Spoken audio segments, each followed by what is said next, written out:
हम लोग next lecture की ओर, जहां पिछले लेक्चर में मैंने बताया था series combination, equivalent resistor for series combination.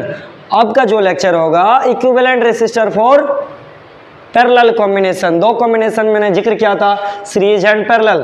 तो फर्स्ट, यदि आप लेक्चर नहीं देखे हैं सीरीज कॉम्बिनेशन का, जहां इक्विवेलेंट रेसिस्टर निकाले हैं, वो आप दोबारा जाइए, चैनल पे जाइए, चैनल में अपलोडेड है, उसको देखिए।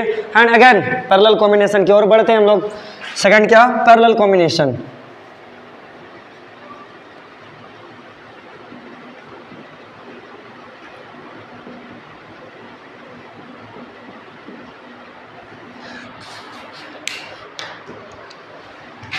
पहले फिगर बनाते हैं।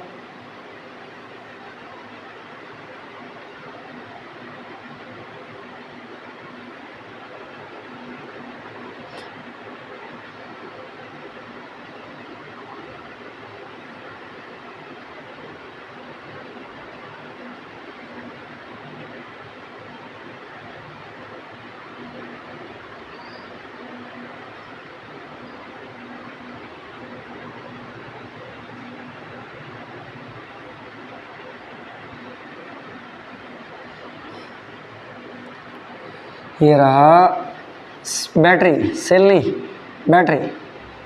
ये रहा स्विच, स्विच को ऑन नहीं करते हैं, हो सके शॉक लग जाए। ओके, ध्यान देते हैं। ये रहा R1, R2 एंड R3। फिर सीरीज की तरह ही तीन रेसिस्टर पैरेलल में भी कॉम्बिनेशन करते हैं, ठीक है। आप दो भी ले सकते हैं, चार भी ले सकते हैं, आपकी मर्जी, आपका सर्किट, आप रेसिस्टर डालें। फिलहाल तो हमने तीन ले लिया।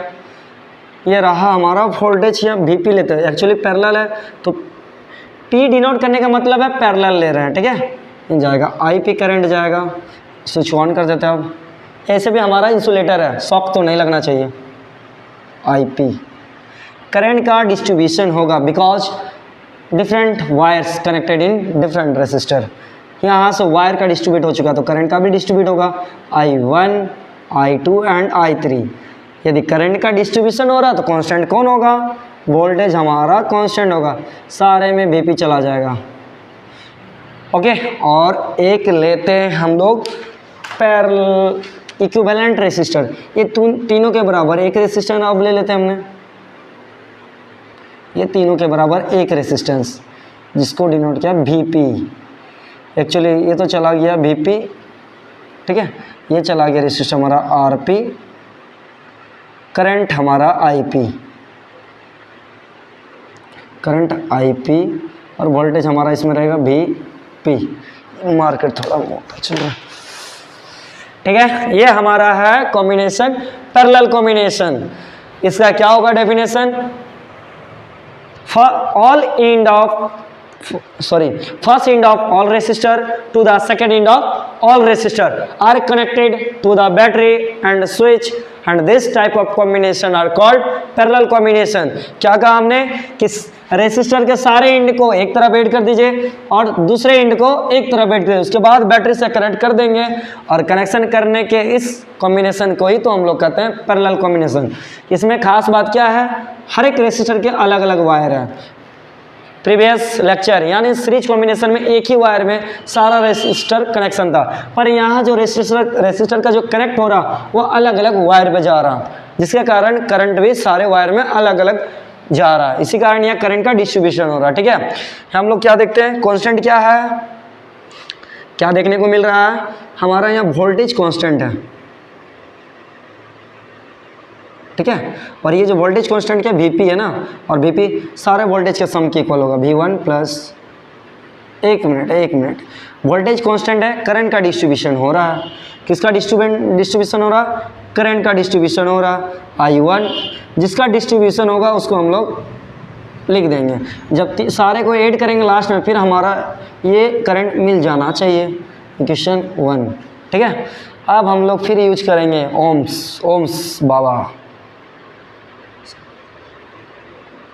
ओम्स लो, ठीक है। ओम्स लो का इक्वेशन क्या था, V = IR। हमें क्या कैलकुलेट करा, हर एक रेसिस्टेंस में किसका डिस्ट्रीब्यूशन हो रहा है, यहाँ पर करंट का, जिसका डिस्ट्रीब्यूशन होगा कैलकुलेट भी हमें उसी को करना है। I = क्या हो जाएगा, V/R। और मल्टीप्लाई में था, लेफ्ट साइड आ जाएगा तो डिवाइड में, ठीक है। अब अलग अलग रेसिस्टर के लिए अलग अलग करंट हम लोग फाइंड आउट करते हैं। For first resistor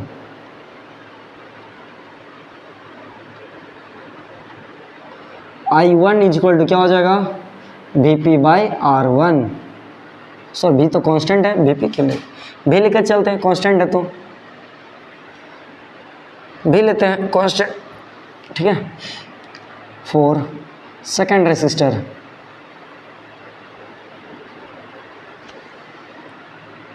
I2 equal to V/R2। For third resistor I3 equal to V/R3। अब इक्विवेलेंट के लिए ले लेते हैं for equivalent resistor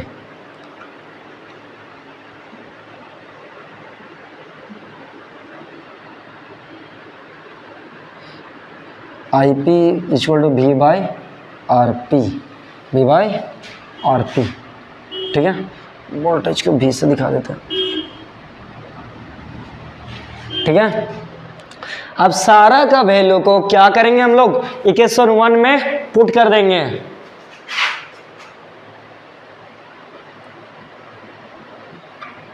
putting the value of I1, I2, I3 and IP कहाँ पर, इन इक्वेशन 1। क्या इक्वेशन 1 बुलाया जाए, IP equal to I1 plus I2 plus I3। IP का value V/RP, V/R1 plus V/R2, सारा का वैल्यू को सब्स्टिट्यूट कर देना आप लोगों को, V/R3। अब क्या दिखाई दे रहा, V कॉमन आ रहा, RHS में V को कॉमन ले लेंगे, क्या बच जाएगा 1/R1 plus 1/R2 plus 1/R3। क्या दिख रहा, V कट गया, क्या बच गया 1/RP equal to 1/R1 plus 1/R2 plus 1/R3। This is equivalent resistor for parallel combination. This is equivalent resistor for parallel combination, ठीक है। यह पैरेलल कॉम्बिनेशन के लिए इक्विवेलेंट रेसिस्टर हो गया। अब हम लोग देखते हैं कंक्लूजन, इससे क्या कंक्लूजन निकल कर आता है। ये फ्रैक्शन में हो रहा है और पता होना चाहिए फ्रैक्शन का वैल्यू स्मॉलेस्ट हो जाता। यदि आरपी को कैलकुलेट किया जाए तो आरपी जो आएगा लेस देन R1 से भी लेस देन होगा, R2 से भी लेस देन होगा, जितना रेसिस्टर है सबसे क्या होगा, लेस देन होगा। आप कहेंगे n नंबर ऑफ रेसिस्टर यदि हम लोग ऐड करते हैं तो क्या होना चाहिए equivalent resistor, when n number of resistor connected, connect कर देंगे तो क्या मिलेगा, देयरफॉर 1/RP इक्वल टू क्या हो जाएगा 1/R1 plus 1/R2 plus 1/R3 plus dot dot dot 1/RN। ये रहा। हाँ, अब आता और एक बात, यदि बहुत सारे ऐसे भी स्टूडेंट होते हैं जो यहाँ एलसीएम में छोटी छोटी गलती कर देते हैं, तो एलसीएम से बचने के लिए इस फॉर्मूला को हम लोग ऐसे भी लिख सकते हैं, RP equal to R1, R2 and R3। LCM के थ्रू से जो एलसीएम हम लोग न्यूमेरिकल्स में करेंगे, बनाते टाइम करेंगे, वही एलसीएम हमने फार्मूला में ही अप्लाई कर दिया। R1 R2 plus R2 R3 plus R1 R3, ये एलसीएम करके आप लोग निकाल भी सकते हैं। ये क्लियर, ये रहा हमारा parallel combination, equivalent resistor for parallel combination, ठीक है। ये डेरिवेशन एग्जाम में दे दिया करते हैं, कभी बोले derive equivalent resistor for parallel combination, तो फिर हम लोग डिराइव करना पड़ेगा। शॉर्ट में भी डिराइव हो जाएगा, पर थोड़ा जो सिस्टमेटिक तरीके से जो लिखेंगे इसमें मार्क्स कहीं कट करने की गुंजाइश नहीं होती है, ठीक है। चले कर ले।